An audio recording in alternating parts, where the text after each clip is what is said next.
Hello,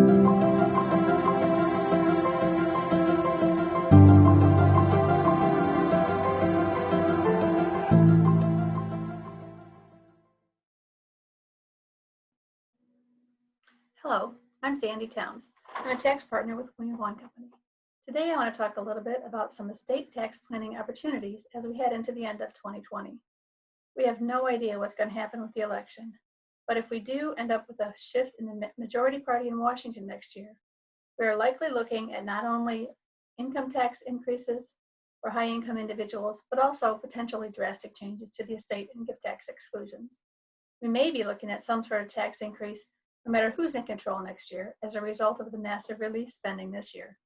I'm not suggesting that you panic, but if any of these ideas make sense for you, now would be the time to implement them.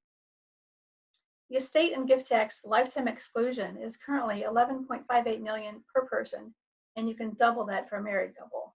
This is the value of assets that can transfer to your heirs free from an estate tax of 40%.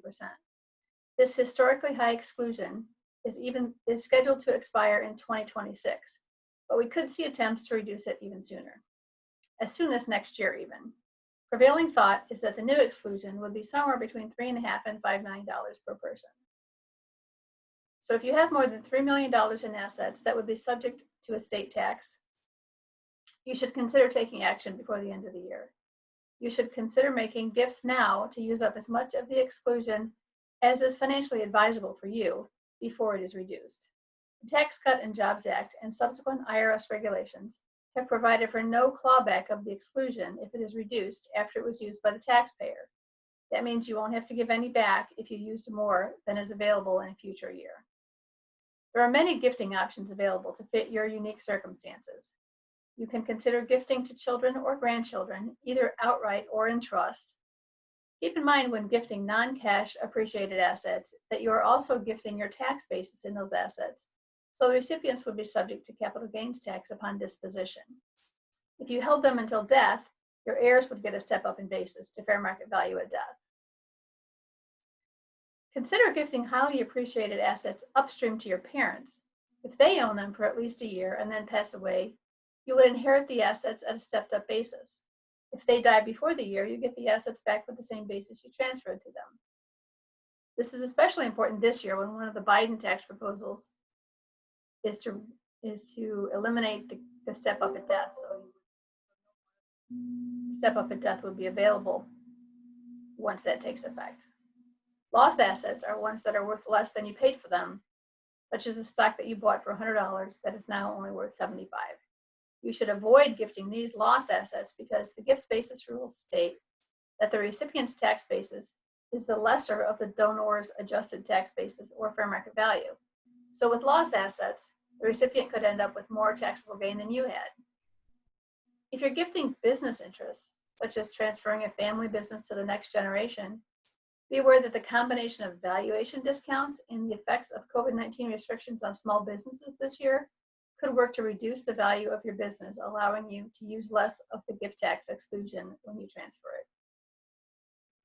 Gift splitting elections are available for gifts from only one spouse to be considered as made 50-50 by both spouses.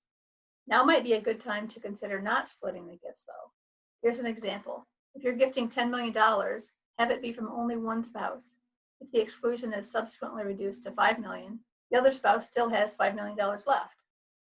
The risk here is that the spouse who didn't do the gifting is the one who dies first, but you still have the portability of the unused exclusion, which survives an exclusion reduction thanks to the clawback regulations. Some other ways to reduce your estate tax without using any of the lifetime exclusion include making cash gifts of up to $15,000 per person. That's the annual exclusion that you can make without having to use up any of your lifetime exclusion.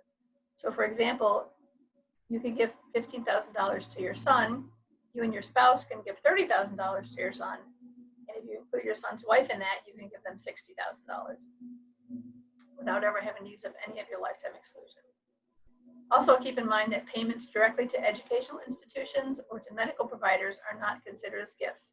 So you can help out family members with college or with medical expenses without having that be considered a gift at all. Some really great opportunities exist right now in our very low interest rate environment. If you want to make a loan to a family member, you can do so at an extremely low interest rate and not have it be considered a gift. You do need proper documentation of a legitimate debtor-creditor relationship. You can also use this to refinance existing family loans, which were issued at higher interest rates. You can freeze the value of your estate and keep future appreciation out of your estate using one of these techniques. A grantor retained annuity trust can be used to transfer significant amounts of wealth to the next generation with little or no gift tax. The grantor receives an annuity payment for a number of years that equals the value of the assets transferred to the trust plus interest, currently at a very low rate. At the end of the payment years, called the grat term, remaining assets transferred to the beneficiary. If you used appreciating assets, this can be as much or more than the original gift. So you are freezing the value of your estate and shifting the appreciation to your heirs. An intentionally defective grantor trust works to freeze the value of certain assets for estate tax purposes, but not for income tax purposes. It is intentionally defective with regard to income taxes, so the grantor will continue to pay the income tax on the assets. Because it is a complete gift for gift tax purposes, it allows the assets to appreciate outside of the estate of the grantor, while additionally depleting his estate by the taxes that he's paying on the assets. This is accomplished by selling assets to the trust in exchange for a promissory note, which pays interest at a very low rate. Ideally, the interest rate is less than the appreciation rate on the underlying assets. Charitable lead trusts allow taxpayers to include charitable intentions in their estate planning. You can get a large upfront charitable deduction while transferring assets to your heirs at the end of the trust term. You can couple this with a Roth conversion or other unexpected high income this year to reduce your potential income tax burden as well as reduce your estate tax exposure. A spousal lifetime access trust allows taxpayers to use the exemption while maintaining control of the assets by transferring it to their spouse. The risk here is that your spouse dies or divorces you. So these are just a few of the estate planning strategies that could benefit you and your family. They all come with risks and rewards. These ideas are not for everyone, and you should only be considering them if they make sense for you in the long run. While you're doing this estate planning, it's a perfect time to make sure all your estate planning documents are up to date. Wills, trusts, durable power of attorney, living wills, and healthcare directives. Do you have the correct beneficiaries? Do you have correct executors, trustees, guardians? The bottom line is, if you're considering any of these strategies, now is a great time to go ahead and take advantage of them before they go away. A lot of them are on the chopping block, depending on who is in control in Washington next year. I encourage you to contact your William Vaughan Company professional to discuss your unique situation. Happy planning!